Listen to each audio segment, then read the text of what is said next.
бид имэдэг унших үлгэр түүгүүд гэдэг уншиж өгөө. Имэ уншнаа. За өнөөдөр хүүхдүүдтэй эмийн дээд гэдэг үлгэр уншиж өгье. Бяцхан туулан бие эвгүрхэж гин ээж нь хүүгэнд дулаан хүнчлэр хоч чивтүүлээд эмч дуудав. Туулаа эмч ирээд чагнуураар гарган үзэж хэлсэн энэ хүүхэд халуурсан бололтой луунгийн нух шийж өгвөл халуун магад намдна.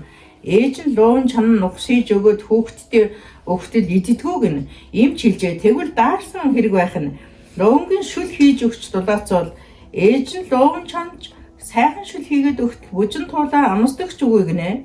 Эмч гайхаад чихөө яг яах санаатай хүүхэд вэ? Бүжин туулаа бондгос хийж босоод ээжийнхэн өнгөрт наалцсанд ээж нь өвцөөж ээжиндээ тэрвэрэн үнэрлэн таалан эрхлүүлжээ. Би зүгээр болчих шиг химэн бүжин туулаа хэлсэнд ихэн байсаад хүүдийн хөгжилтэй сайхан үлгэр ярьж өгчээ. Хамаг эмтний нойрсох цаг болоход бүжин туулаа цаваа сэргэлэн өвгөр түгээр дэгдэж яв. Аавыгаан ажлаас ирсэнд тэрээр өдрийн болсон явдлыг ярьж өгөөд идэ ундаагаар эдгсэнгүү.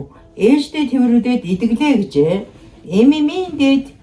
Дээд нь ихийн хайр гэж аав нь хэлж гинэ. За